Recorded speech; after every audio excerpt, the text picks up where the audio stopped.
다 같이 기도하심으로 11월 1일 성령 강림 후 제22주 주일 예배를 하나님께 드리겠습니다.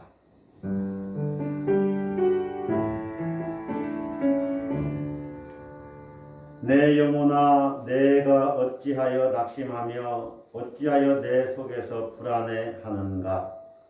너는 하나님께 소망을 두라. 그가 나타나 도우심으로 말미암아 내 하나님을 여전히 찬송하리로다. 살아계신 아버지 하나님, 거룩한 주일 맞아서 우리를 주의 보좌 앞에 불러주시니 감사를 드립니다. 이 시간에 영과 진리로 하나님을 예배하게 하시고 하나님 임재하셔서 우리에게 영광을 나타내 보여주시며 우리에게 한량없는 은혜를 더하여 주시옵소서. 예수 그리스도의 이름으로 기원드리옵나이다. 아멘.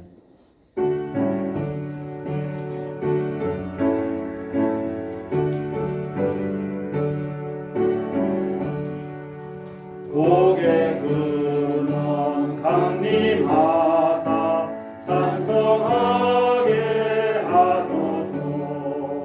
한량없이 자기 하심 증량할 길 없도다. 천사들의 찬송가를 내게 가르치소서. 구속하신 그 사랑을 항상 찬송합니다. 주의 크신 도움받아 이때까지 왔으니 이와 같이 천국에도 이루기를 바라네. 하나님의 품을 떠나 죄에 빠진 우리를 예수 구원하시려고 보혈을 여주셨네. 주의 귀한 은혜 많고 일생 빚진 자네네. 그의 은혜 탓을 베사 나를 주께 매소서. 우리 마음은 연약하여 범죄하기 쉬우니 하나님이 받으시고 천국 이르시소서. 아멘.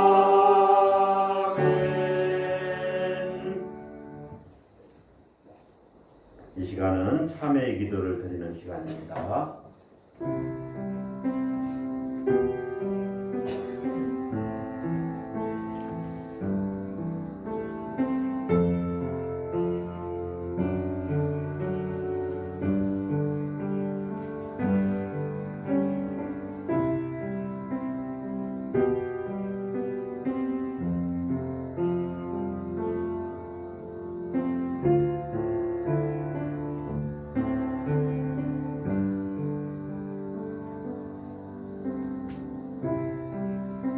주님, 우리는 주님을 우리의 생명이요 인도자라고 고백하면서도 자주 낙심하고 불안해했습니다. 주님, 믿음 없는 우리를 불쌍히 여겨 주옵소서.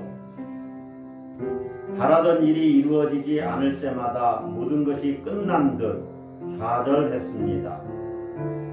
작은 어려움을 만날 때마다 크게 불안해했습니다. 주님, 믿음의 눈을 크게 뜨고 주님을 바라보게 하옵소서. 우리의 계획을 뛰어넘어 역사하시는 주님의 섭리를 깨닫게 하시고 이미 우리의 모든 것이 주님 안에 있음을 잊지 않게 하옵소서. 날마다 주님께 소망을 두고 살아가는 참된 신앙인이 되게 하옵소서. 다 같이 침묵하며 기도하겠습니다.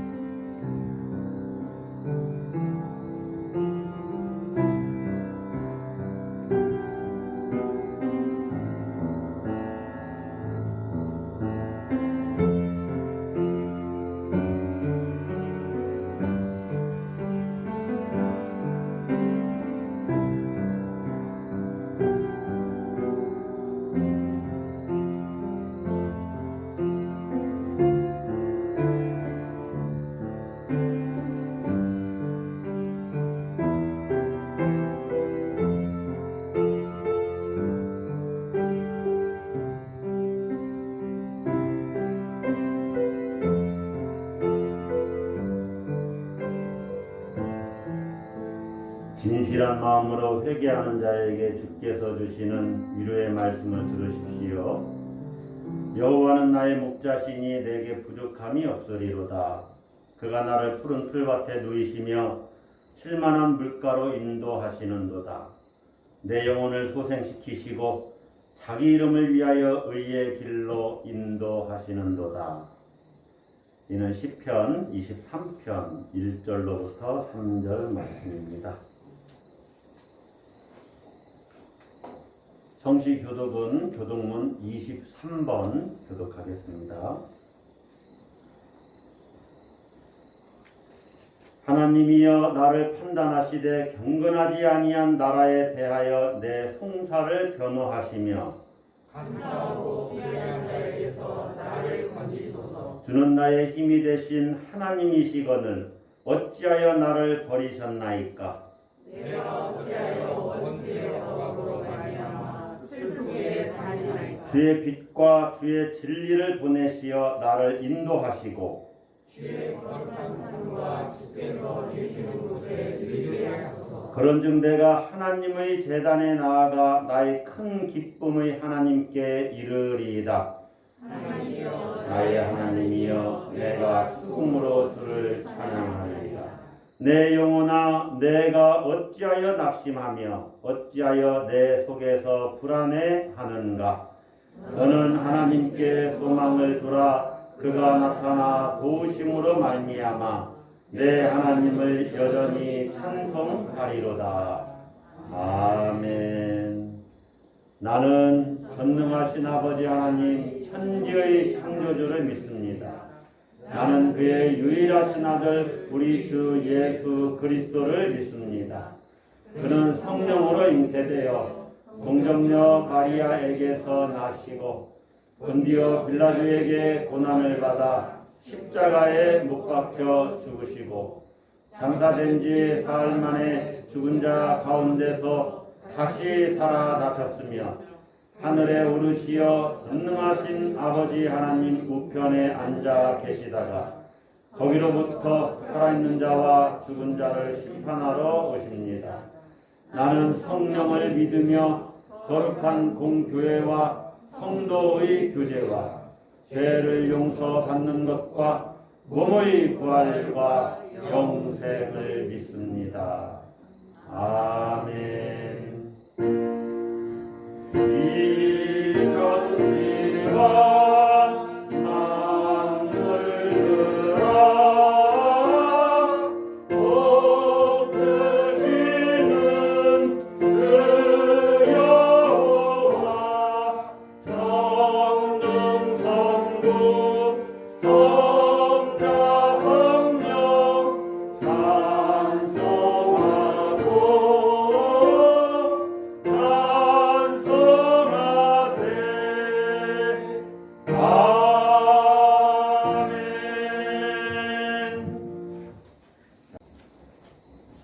하나님의 말씀은 마태복음 23장 1절로부터 12절 말씀입니다. 마태복음 23장 1절로부터 12절 말씀 교독하겠습니다. 이에 예수께서 무리와 제자들에게 말씀하여 이르시되 서기관들과 바리새인들이 모세의 결의를 하였으니 그러므로 무엇이든지 그들이 말하는 바는 행하고 지키되 그들이 하는 행위는 본받지 말라. 그들은 말만 하고 행하지 아니하며 또 무거운 짐을 묶어 사람의 어깨에 지우되 자기는 이것을 한 손가락으로도 움직이려 하지 아니하며 그들의 모든 행위를 사람에게 보이고자 하나니 곧 그 병문띠를 넓게 하며 옷수를 길게 하고 잔치의 윗자리와 회당의 높은 자리와 시장에서 문안 받는 것과 사람에게 랍비라 칭함을 받는 것을 좋아하느니라. 그러나 너희는 랍비라 칭함을 받지 말라. 너희 선생은 하나요 너희는 다 형제니라. 땅에 있는 자를 아버지라 하지 말라. 너희 아버지는 한 분이시니 곧 하늘에 계신 이신이라. 또한 지도자라 칭함을 받지 말라. 너희의 지도자는 한 분이시니 곧 그리스도시니라. 너희 중에 큰 자는 너희를 섬기는 자가 되어야 하리라. 누구든지 자기를 높이는 자는 낮아지고 누구든지 자기를 낮추는 자는 높아지리라. 아멘. 기도하겠습니다. 사랑이 풍성하신 아버지 하나님, 이제 11월 첫 주일 맞았고 어느덧 이제 가을이 깊어가고 또 추수감사 주일이 있는 11월 달 맞았습니다. 한 달 동안도 지켜주시고 또 2020년도 잘 마무리할 수 있도록 우리 자신을 성찰하는 귀한 그러한 11월, 12월 되도록 역사에 주시옵소서. 우리를 주의 보좌 앞에 불러주셔서 말씀 듣게 하시니 감사드리며 이 시간에 주의 음성 듣는 귀하고 복된 시간 되도록 우리를 다시 한번 새롭게 해주시고 말씀이 우리에게 생명의 양식 되도록 인도하여 주시옵소서. 성령께서 주장해 주시길 간절히 원하옵고 듣는 자나 전하는 자가 함께 은혜 받는 귀한 시간 되도록 주께서 함께 해주시길 소원하오며 모든 말씀 예수 그리스도 이름으로 기도드리옵나이다. 아멘. 기독교 신앙 중에 가장 중요한 덕목이 무엇입니까? 라고 어거스틴에게 어떤 사람이 물어봤습니다. 가장 중요한 것은 겸손입니다. 이렇게 대답을 했습니다. 그럼 두 번째는 무엇입니까? 두 번째로 중요한 기독교 신앙의 덕목은 무엇입니까? 그러니까 두 번째도 겸손입니다. 그럼 세 번째는 무엇입니까? 세 번째도 겸손입니다. 이렇게 대답을 했다는 거예요. 겸손을 사전에서 찾아보면 이렇게 이야기를 해요. 남을 존중하고 자기를 내세우지 않는 태도, 다른 사람을 존중하고 자기를 내세우지 않는 태도, 이게 겸손이라는 거죠. 그런데 이런 속담도 있어요. 겸손도 지나치면 믿지 못한다. 겸손이 너무 지나치면 정말로 저 사람이 겸손한 건가 아니면 거짓으로 저렇게 하는 것인가를 분별을 못한다는 거죠. 알 수가 없다는 거죠. 그래서 지나치게 자신을 낮추는 태도는 오히려 위선일 수가 있다는 거예요. 뭐일 수 있다고요? 위선.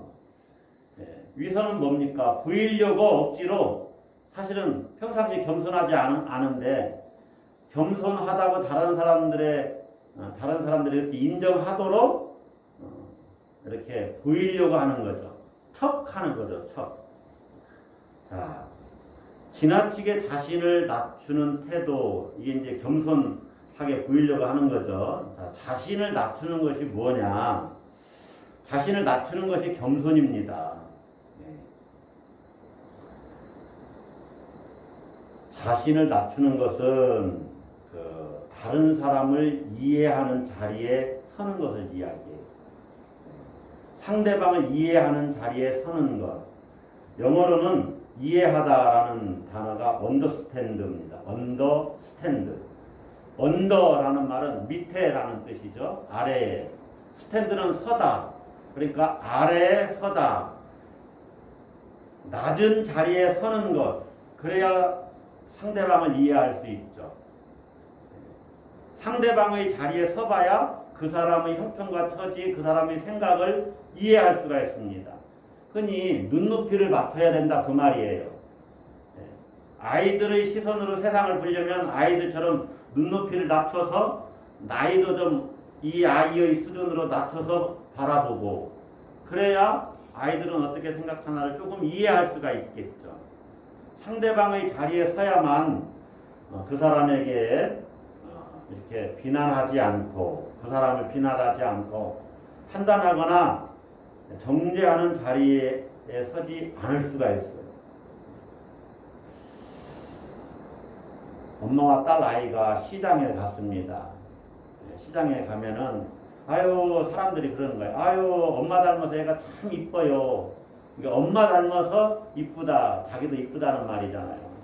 애가 참 이쁘고 귀엽게 생겼나 봐요. 그래서 시장에 자주 데리고 가는데 과일 가게 앞을 하루는 지나가다가 과일 가게 주인이 아유, 애가 참 이쁘네요 하면서 사과 2개를 주는 거예요. 사과 2개를 주었어요. 이 아이에게. 아이가 2손이 있으니까 사과를 받았죠. 좀 돌아다니다가 엄마가 얘야 우리 저기 가서 좀 앉자.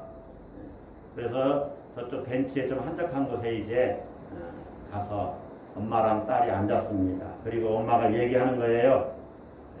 얘야 엄마 사과 하나 줄래? 그런데 이 말을 듣고 이 아이가 이쪽 손에 든 사과를 한 입 베어 물고 먹어보고 또 이쪽 손에 있는 사과를 또 베어서 먹어보는 거예요. 그리고 다른 손에 있는 사과를 건네서 엄마를 주는 거예요. 엄마 이거 드세요. 그럼 여러분 같으면 어떤 생각이 들까요? 어떤 느낌이 들어요? 엄마가 순간 얘가 왜 이렇게 욕심이 많어?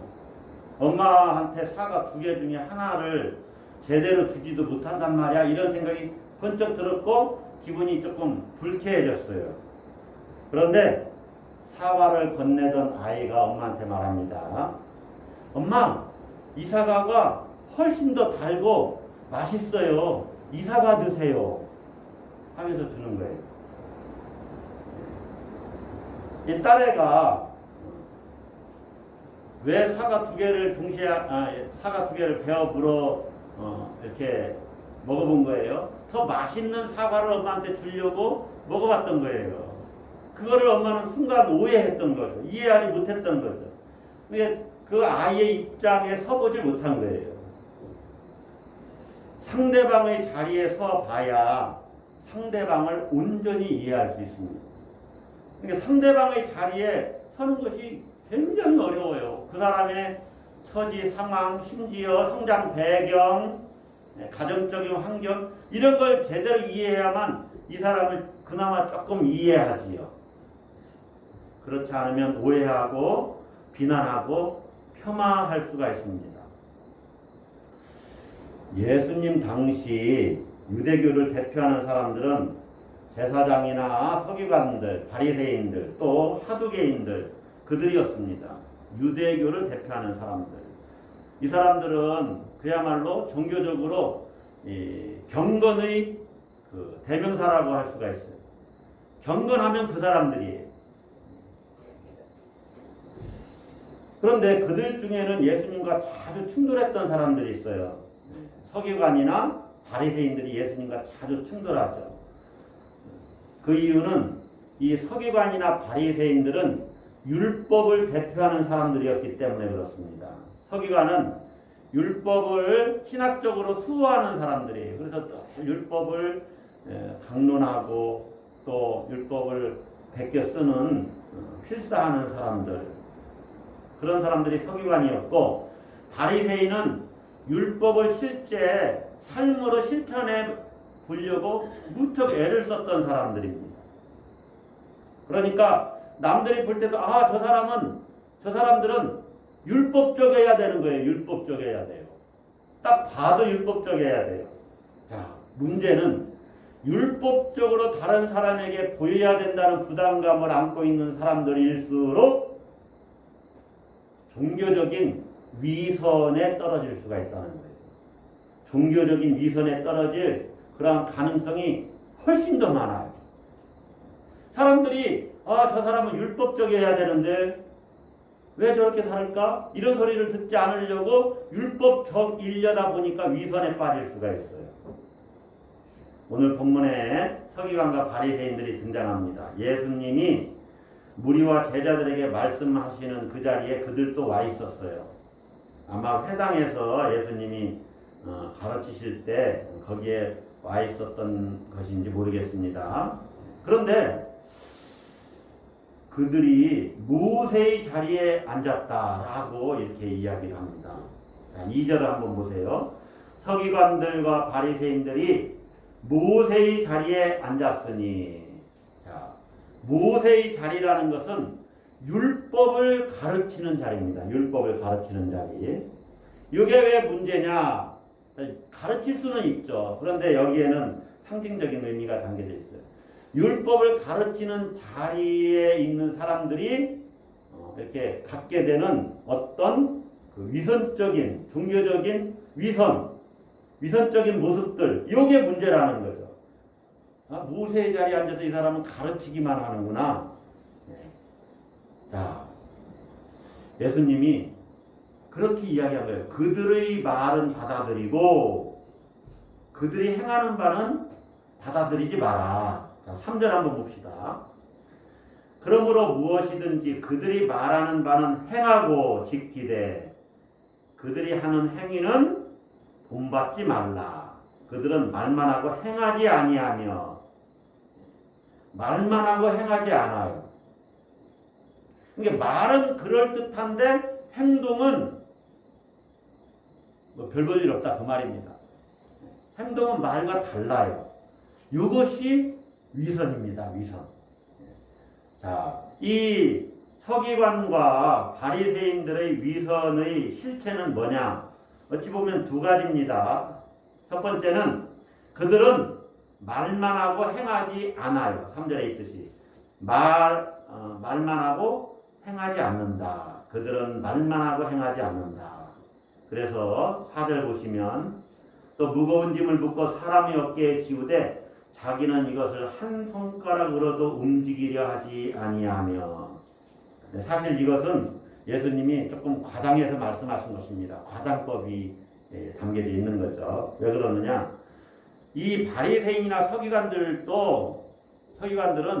율법을 지키는 일에는 정말로 철두철미하려고 노력한 사람들입니다. 그러니까 어찌 보면 무거운 짐을 묶어서 사람의 어깨에 지우되 자기는 손가락 하나도 움직이려고 하지 않았다는 표현은 다른 의미가 담겨져 있다고 봐야 되는데, 이게 무슨 얘기냐?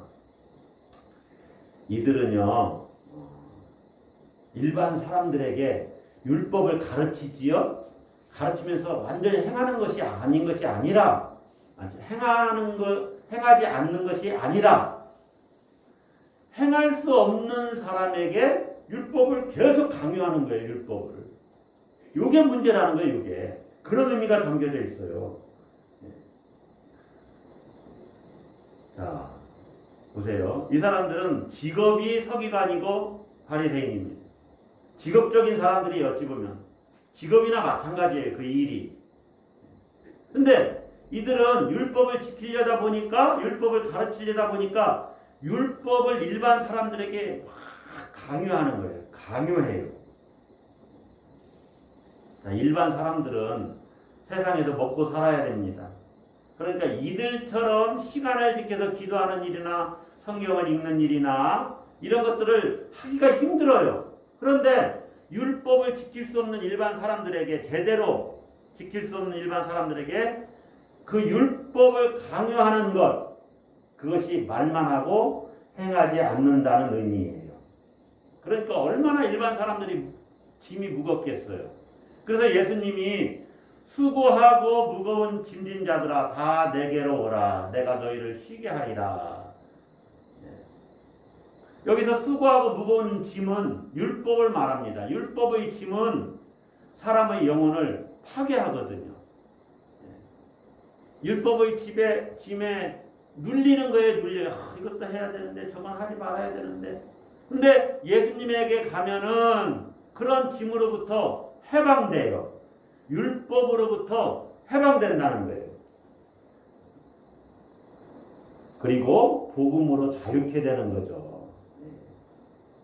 여러분, 복음으로 자유케 된 사람들이 다시 율법에 매여서 율법의 종이 되면 안 됩니다. 물론 그걸 잘 분별을 해야 돼요. 내가 자유하지만 내가 하나님을 잘 섬기기 위해서 이렇게 해야지 하고 결단하는 것은 자유함 속에서 다시 그것에 내가 종이 되는 것이 아니고 자원하는 심령으로 내가 법을 지키는 거죠. 법을 갖는 거죠. 자, 율법으로부터의 해방은요, 다른 사람이 나를 강요하고 지키라고 강요하기 때문에 그래서 쉽지 않은 차원이 있기도 하지만은 또 다른 차원도 있어요. 어떤 거냐면 억압에서 얻는 만족감이 있어요. 율법은 어떤 것을 매이게 하잖아요. 당신 이것을 지켜라 라고 했을 때 그걸 엄청나게 막 지키려고 노력하는데 지켰을 때는 그것이 주는 기쁨이 있습니다. 이 마조히즘이라고 이 변태 성욕 중에 상대방이 이성이 이 폭력을 행한다든가 나에게 가압적인 행위를 행사하는 거예요. 그것을 내가 그 고통을 즐기는 것을 마조히즘이라고 해요. 물론 병든 정신에서 오는 거죠. 노예근성이라고 말하는 것들이 그거예요. 율법이 이거 해라 해서 이거 하기 싫은데 막 자기를 막 거기에 그것을 지키는 것에 자기를 엄청나게 자기 무릎을 굽히는 거죠. 자기 무릎을 치는 거죠. 그래서 막 지켜내요.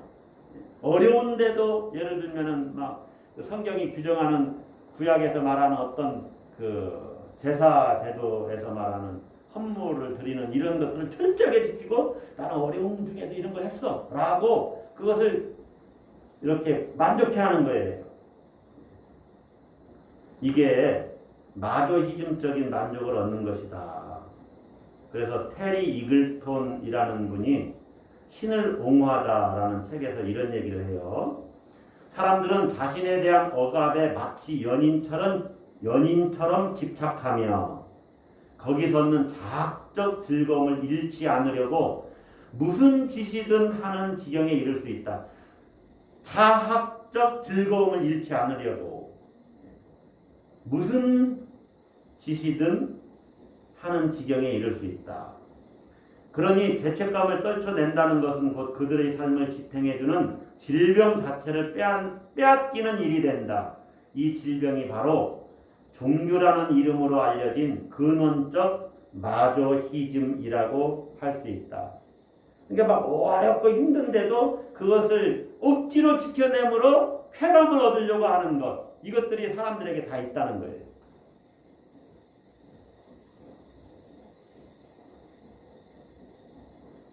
이런 문제는 현대인들 삶에도 깊숙이 자리 잡고 있을 수 있습니다. 예. 자, 율법을 어떤 실전 법이라고 합시다. 법을 다루는 사람들은요, 잘못하면 그 자신도 위선에 빠질 수 있어요. 나는 늘 법을 다루니까 이 법을 잘 지키지 않는 범죄인들을 잡을 때, 그들이 부도덕할 때 그들을 정죄하면서 나는 굉장히 도덕적인 사람이야 라고 착각하는 겁니다. 착각. 사실은 그 사람도 도덕적이지 않을 수 있죠. 법을 다루는 사람일지라도. 그래서 가끔 보면은 법을 다루는 사람들인데도 어마어마한 비리에 연루될 때 보면 우리는 깜짝깜짝 놀라는 거죠.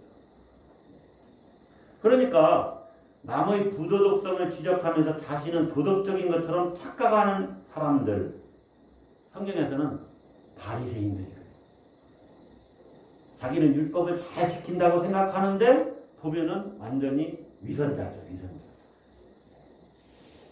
자, 말만 하고 행하지 않는 위선의 실체, 그것이 첫 번째고, 두 번째는 바리새인들의 그 행위는, 그들의 경건한 행위는 남에게 보이려는 것이었다는 거예요. 5절 한번 보세요. 그들의 모든 행위를 사람에게 보이고자 하나니 곧 그 경문띠를 넓게 하며 옷수, 그러니까 옷수를 경건한 척 이렇게 그 입고 다니고, 뭐 구약의 율법이 이제 규정하는 대로 이렇게 여러 가지 그 제사장들이나 이런 사람들 옷수를 입잖아요. 그런 것들을 흉내내 입고 다니는 거죠.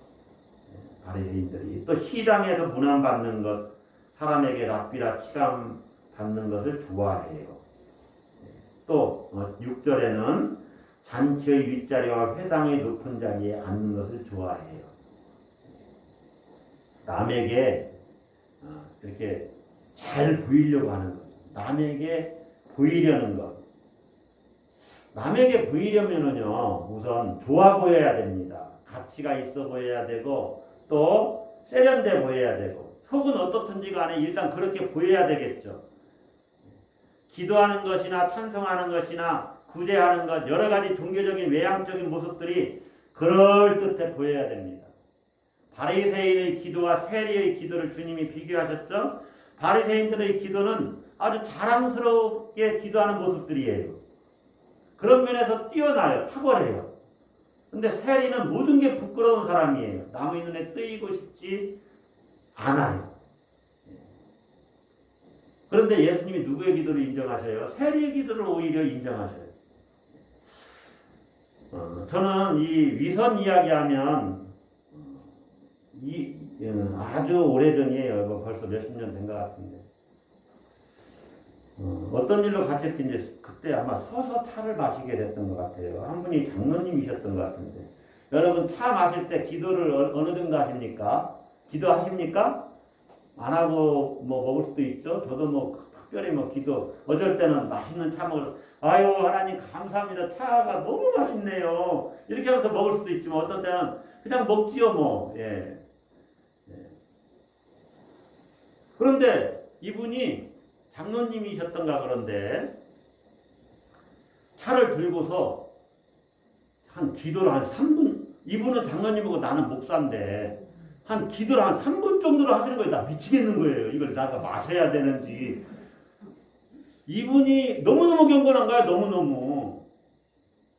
나는 평상시 아유 주님 감사합니다. 맛있는 차 주셔서 감사해서 먹든지 아니면 어떨 때는 진짜 잠깐 눈을 한번 감았다 뜰 수도 있는 것이고 하나님 생각하고 감사를 드리고 아니면 그냥 마실 수도 있는 거죠. 자 문제는 뭐냐? 이분이 늘 하나님 앞에 차를 주셔서 감사합니다. 정말로 감사를 드리면서 그랬다면은 그건 위선이 아니죠. 그러나 만약에 그 순간에 저한테 목사님 나는 이렇게 차 한 잔 마실 때도 이렇게 감사를 드리는 사람이에요. 라고 보이려고 했다면은 그것이 위선이라는 겁니다. 그게 위선이라는 겁니다. 그리고 진짜 겸손한 사람은요. 저를 보기 민망해서라도 평상시는 3분 정도 기도했더라도 저를 보기 민망해서 목사님 그냥 차 마시니까 나도 마셔야되고 자기가 경건한 모습을 보이지 않으려고 오히려 저와 같은 위치로 내려와서 그냥 간단히 기도하고 차를 마셔주는 것이 제 마음을 편하게 해주는 거예요. 그 이해 가시죠? 이게 배려라는 겁니다. 배려. 제가 그분을 뭐 크게 오해하진 않아요. 근데 그러한 면도 있구나. 이걸 말씀드리는 거예요. 그러니까 경건한 행위 자체를 제가 부정하는 것이 아닙니다. 여러분 그렇게 생각하시면 안 돼요. 경건해야 됩니다. 경건한 행위 자체를 부정하면 이 세상의 질서가 온전히 서질 못해요. 문제는 그것이 아니에요. 경건한 행위가 문제가 아니라 경건을 앞세우는 그 삶의 태도가 문제라는 거예요. 경건하게 사는 건 필요합니다. 그러나 그것을 내세우지 말라는 거예요. 자기가 그냥 경건하게 살면 되는 거예요. 이것이 굉장히 분별하는데 쉽지 않아요. 기도하는 건 좋지만 기도하는 행위 자체를 다른 사람들 앞에서 자꾸 내세우려고 하는 것.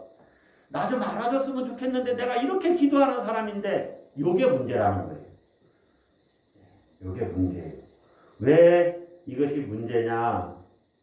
그렇게 하려다 보면 위선에 떨어지거든요. 위선.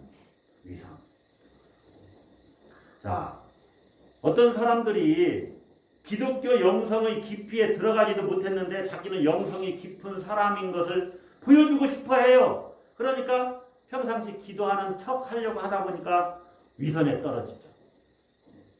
늘 기도하던 모습이 자연스럽게 몸에 배서 뭐 잠깐 기도하고 사람들 앞에서도 이렇게 이 사람 참 영성이 참 깊다라고 인정을 해주는 그러한 모습들이 평상시 배어있는 것은 좋은 거죠. 그런데 기도하는 척 하려니까 그게 문제라는 거예요. 어떤 분이 그런 것들을 우리 한국 크리스천들은 모범생 콤플렉스에 빠져 있다 이렇게 얘기를 했어요. 모범생 콤플렉스. 신앙인은 이래야 돼, 이래야 돼, 이래야 돼, 이래야 돼를 다 규정하는 거죠. 거기에서 이탈되어 있는 사람은 이게 바르게 신앙생활 안 하는 사람으로 보는 거예요. 그게 문제입니다. 여러분, 모범생으로 사는 것은 좋지만 이래야 돼, 이래야 돼를 내가 다 규정하는 것은 이게 바르지 않을 수 있어요. 제가 요즘은 새벽 기도를 이제 교회적으로 시행을 하고 있지만은 이제 자체적으로 기도는 하시되 공적으로는 새벽 기도가 없습니다. 그러니까 저도 5시에 나와서 기도하려고 하는데 어떨 때는 5시 10분에도 나오고 20분에도 나오고 어쩔 때는 깜빡 자다 보면 그 시간에 못 나올 때도 있어요. 6시에 일어날 때도 있어요. 제가 제 생각에는 한 2번 정도 이렇게 6시 정도에 일어났던 것 같은데 뭐 5시에 못 나온 거죠. 뭐 5시 5분 10분 이렇게 나온 적은 많고 그러니까 책임감 있이 나오는 것이 이게 5시에 예배를 드립니다. 기도회를 합니다. 이것과 내 스스로 하는 것이 달라요. 자, 어쨌든 그랬는데 만약에 어떤 사람이 목사님이 말이에요. 5시에 말이에요. 새벽 기도를 혼자서라도 하셔야지 라고 어떤 패러다임을 갖고 있다고 합시다. 그러면 그분도 힘들어지고 나도 힘들어져요. 아, 목사님 뭐 그럴 수도 있죠. 뭐 피곤하면 조금 못 일어날 수도 있죠. 실제로 공적인 시간을 지켜야 되는 그 시간에도 어쩔 때는 늦을 수도 있지요. 사람이니까. 모범생 콤플렉스를 버리세요. 뭐 이럴 수도 있죠. 잘 하려고 하다가 실수할 수도 있는 거죠. 자, 바리새인들이나 서기관들의 문제는 뭐였냐? 언행이 불일치한 거죠. 말은 하는데 행하지 않는 것. 첫 번째 문제는 그것이었고 두 번째는 남에게 보이려고 했던 거예요. 남에게 보이려고 했던 것. 그러면 다른 영성을 추구하면서 사는 사람들은 어떻게 해야 되느냐? 마태복음 기자가 지금 서기관과 바리새인들을 단순히 비판하기 위해서만 이거를 쓴 것이 아닙니다. 주님이 이렇게 말씀하신 것이 아니에요. 예수 그리스도를 믿는 사람들도 잘못하면 위선에 빠질 수 있다는 것을 경고하는 거예요. 서로 잘난 척하는 일들이 일어날 수 있다는 거예요. 주님이 말씀하지요.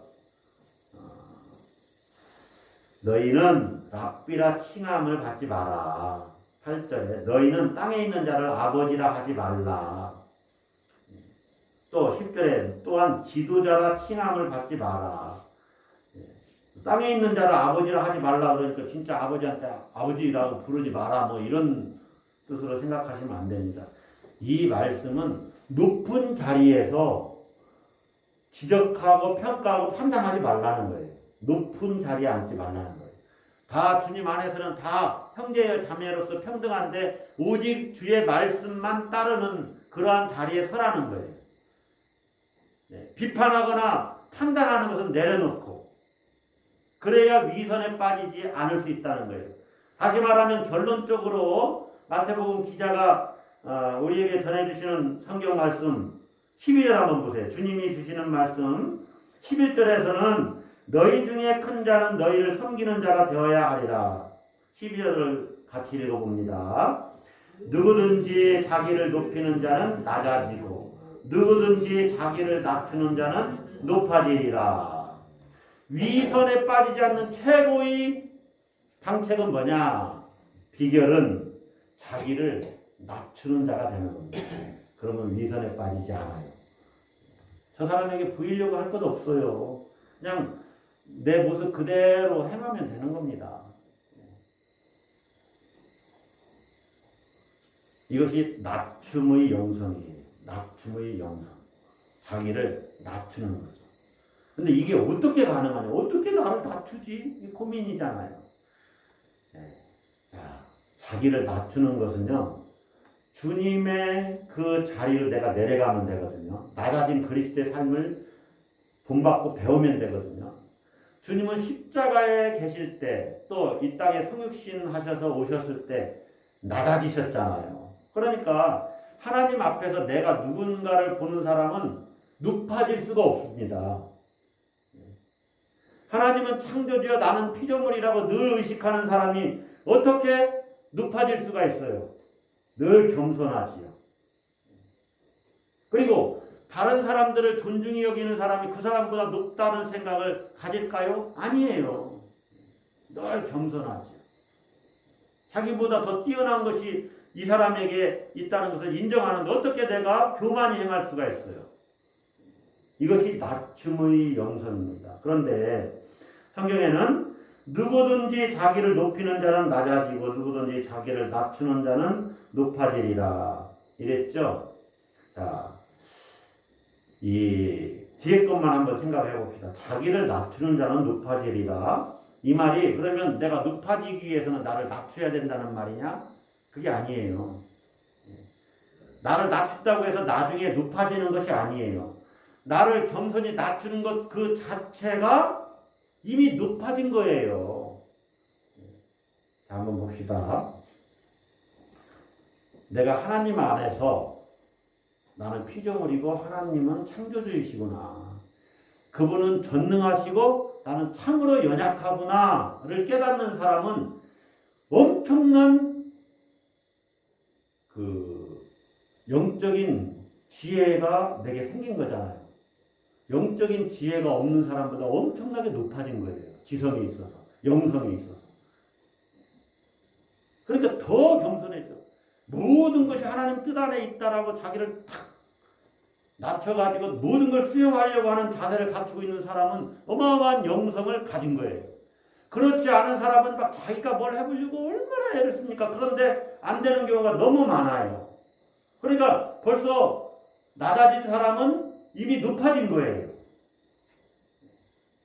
그래서 사실은 자기를 억지로 낮출 수가 없어요.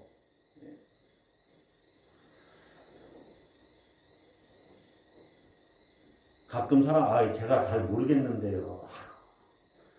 공부하면 할수록 더 모르겠습니다. 더 어려워요. 이게 무슨 의미인지. 라고 말하면, 겸손하셔서, 저 겸손 안 겸손, 말이 이상하네요. 겸손하지 않습니다. 저 안 겸손하다 이런 말은 잘 안 쓰니까. 저 겸손하지 않아요. 근데 어쨌든 잘 더 몰라요. 근데 다른 사람들은 겸손해서 그렇다고 이렇게 여길 수 있지요. 여러분, 어떻게 낮아지느냐? 하나님과 일치되면 낮아져요. 하나님과 내가 이렇게 하나가 돼서 하나님의 뜻을 알고 하나님이 내게 말씀하시는 말을 가슴에 다 담고 살아가는 사람들은 이미 낮아진 사람이에요. 그리스도의 삶을, 낮아진 그리스도의 삶을 배우는 사람은 이미 낮춤의 영성을 가지고 있는 사람입니다. 그런 사람들은 종교적인 위선, 세속적인 위선을 떠나게 돼요. 떠나요. 자기를 높게 보이려고 하지 않아요. 그럴 필요도 없어요. 사실은 높지도 않기 때문에.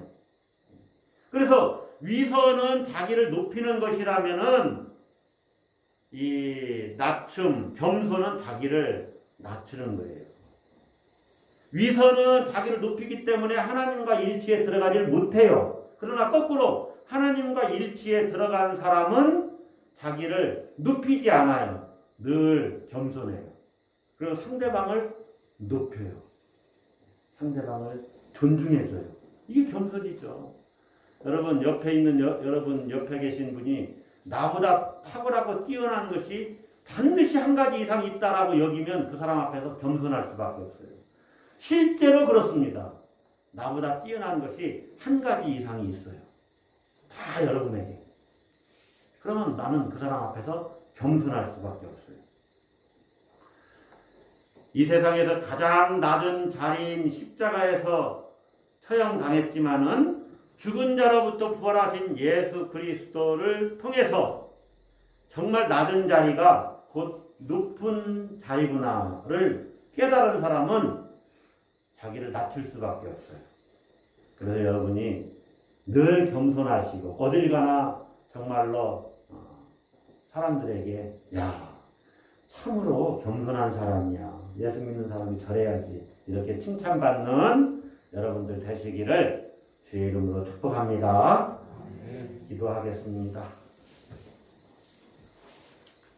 하나님 아버지, 정말로 우리가 예수 그리스도의 자기 비하, 예수 그리스도의 겸손을 본받고 예수 그리스도의 마음을 품고 어딜 가나 자기를 낮추고 또 정말로 가르치는 자로서 우리가 말만 하고 행동하지 않는, 또 다른 사람에게 보이려고만 하는 그러한 위선적인 모습을 버릴 수 있도록 주님 우리를 다시 새롭게 해주시고 늘 겸손하고 늘 또 다른 사람을 존중하는 그러한 영성으로 새로워지도록 주님 은혜 베풀어 주시옵소서. 감사드리며 예수님 이름으로 기도드립니다. 아멘. 이제는 우리를 위해서 한없이 낮아지신, 그리고 우리에게 생명의 길을 제시해 주시고 생명 주신 예수 그리스도의 은혜와 하나님 아버지의 극진하신 사랑과 성령님의 교통 감화 감동 내주 충만케 하심이 이제 낮춤의 영성으로 세상을 섬기고 하나님의 영광 드러내기 원하며 세상으로 나아가는 모든 성도들 위해 그 가정과 일터와 직장, 우리 교회와 이 민족과 저 북한 동포들과 해외에 있는 선교사들 위해 지금으로부터 영원히 함께 하시기를 간절히 축원하옵나이다. 아멘.